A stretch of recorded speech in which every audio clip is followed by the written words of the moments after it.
السلام عليكم ورحمة الله وبركاته. ازيكم يا بنات؟ يا رب تكونوا بخير وفي افضل حال. النهاردة ان شاء الله معنا وصفة جديدة. وصفتنا النهاردة عشبة معجزة. وصفتنا من اسهل واحسن الوصفات اللي انتم ممكن ان شاء الله هتجربوها معايا. ده طبعا اول مرة هتشوفها معايا يا جماعة. وصفة معجزة فعلا. عشبة ربانية ده يا جماعة فعلا معجزة. هتنزل معاكي كل الدهون العنيدة اللي ما بتنزلش، المتراكمة اللي بقالها سنين وغلبت ان انت تنزليها، وجربت كل الوصفات مفيش ولا وصفة جابت معاكي نتيجة. لا، جربي معايا الوصفة ديت وان شاء الله بإذن الله هتدعيلي. من اول استخدام هتلاقي النتيجة مبهرة. ده عن تجربة يا جماعة. في ناس كتير جربتها وفعلا جابت معاها نتيجة كويسة جدا. تمام. العشبة ديت عشبة جبارة رهيبة جدا جدا في نزول الوزن. هتنزل معاكي كل الدهون المخزونة اللي بقالها سنين. طبعا الناس اللي هي جربت الوصفات وما جابتش معاها نتيجة، عملت رجيم وبرده ما فيش نتيجة، عملت تمارين وجسم ما بيحرقش، لا ده هتنزل معاكي كل الدهون، هتزود معاكي معدل الحرق. يعني لا قدر الله في غدة، في اي مشاكل ولا حاجة ما بتخليش جسمك يحرق كويس، ان شاء الله مجرد ان انت بس هتجربي العشبة ديت اسبوع واحد او 10 ايام بالكتير، دي هتلاحظي فيه فرق رهيب جدا جدا. عايزاكي كده قبل ما تستخدمي العشبة وزني نفسك قبل الوصفة وبعد الوصفة بإذن الله، هتلاقي في فرق يعني كبير جدا في المقاسات وفي كل حاجة. تمام. يلا كده يا جماعة نقول بسم الله الرحمن الرحيم ونحط لايك للفيديو. وصلوا الفيديو دوت لأكبر عدد من اللايكات وشيروه علشان إن شاء الله ناس كتير وبنات كتير هتستفاد من وصفتنا النهاردة. تمام. يلا كده نقول بسم الله الرحمن الرحيم ونشوف وصفتنا النهاردة، أو هنشوف العشبة الجبارة اللي احنا جايبينها دي. ده طبعا يا جماعه مبدئيا كده زي ما انتم شايفين العشبه اللي معانا ديت ده اسمها روزماري او اكليل الجبل. تمام. في منه طبعا اللي هو بيبقى ناشف وبيجي من عند العطار، وفي منه الاخضر اللي انتم شايفينه معايا دول. يعني اي حد بيزرع الروزماري عنده ولا حاجه، في منه الاخضر ده برضه هيبقى كويس جدا. ما عندناش اخضر هنستخدم اللي هو عند العطار عادي خالص، مفيش اي مشكله. طيب مبدئيا كده هنجهز الكوبايه بتاعتنا اهو. ده كده نحطه على جنب. هناخد منه مقدار معلقه كده اهوت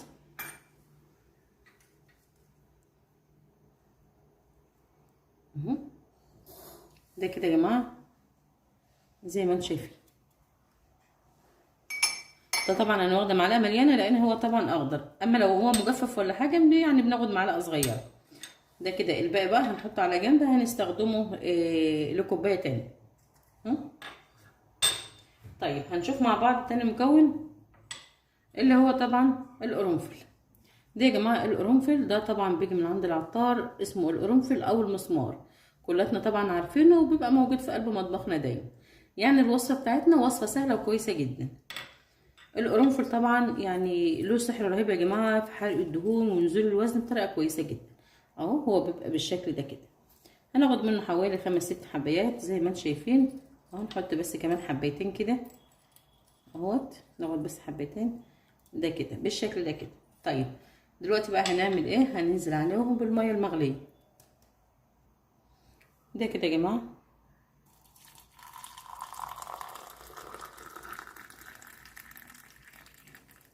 وصفه سهله جدا. تمام. طبعا الوصفه لسه ما خلصتش، علشان كده عايزاكم تتابعوا معايا الفيديو للاخر علشان نعرف الطريقه صح وتجيب معانا نتيجه كويسه. نقلبهم بس بطريقه كويسه كده.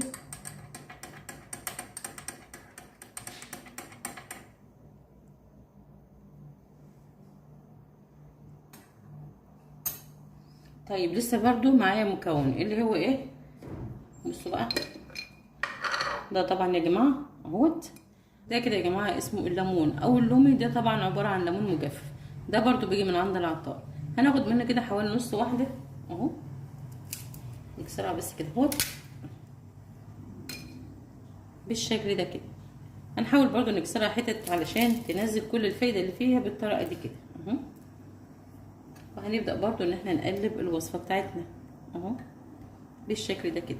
يبقى انا حطيت على الوصفه 3 مكونات: القرنفل والروزماري او اكليل الجبل واللومج. تمام. لو احنا طبعا عندنا ليمون اخضر ممكن نحط الليمون الاخضر، مفيش اي مشكله نعصر الليمون الاخضر. الناس اللي بتتحسس من الليمون الاخضر ممكن ان هي تحط اللومي، برضو هيديكي نفس النتيجه، نتيجه كويسه جدا اهو. وهنقوم مغطيين عليها كده اهوت بالشكل ده كده. هنسيبها بقى كده حوالي 10 دقايق لغايه ما تنزل كل الفايده اللي فيها، زيها كده زي الشاي بالظبط. انا ما عملتش اي حاجه. تمام. طيب بعد ما يعدي بقى ال10 دقايق وتنزل كل الفايده اللي فيها، هنعمل ايه؟ هنبدا بقى ان احنا نشيل الغطا بتاعها ونقلبها كويس بالطريقه دي كده. لو انتوا لاحظتوا معايا هتبص تلاقي اللون بدا يتغير.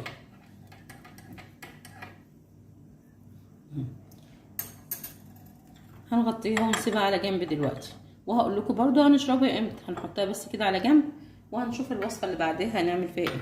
هنعمل طبعا حاجه كده زي دهان. ماشي. الدهان دوت هينزل معانا كل الترهلات، هينزل معانا كل الدهون، هيظبط جسمنا بمعنى اصح. طيب اول معلقه كده هناخدها. ده طبعا يا جماعه اهو معلقه كده من القرفه، ومعلقه او نص معلقه كده اهوت، مش مليانه يعني قوي، من الزنجبيل. نقلبهم كده كويس بالطريقه دي كده. ننزل عليهم دلوقتي بمعلقه زيت زيتون.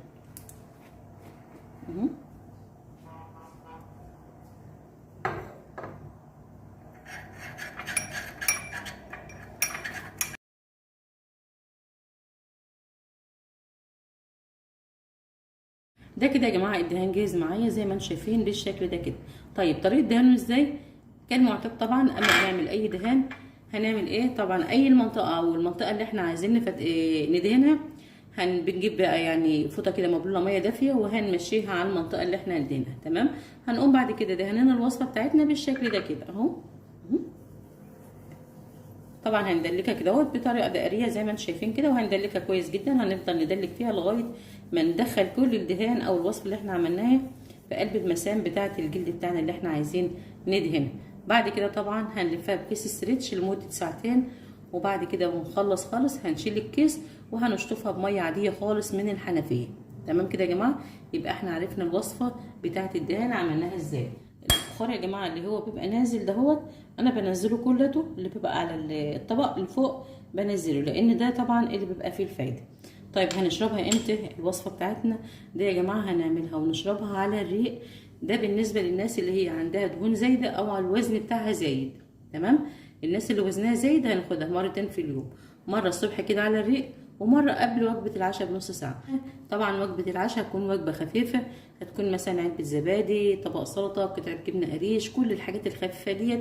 ويا ريت حاجه مهمه جدا، ابعدوا يا جماعه عن السكريات والنشويات، ويا ريت كمان نقلل من العيش على قد ما نقدر، نقلل ونشرب ميه كتير. كل الحاجات ديت صدقوني فعلا والله خلال اسبوع واحد بس هتلاقي فيه فرق كبير جدا جدا.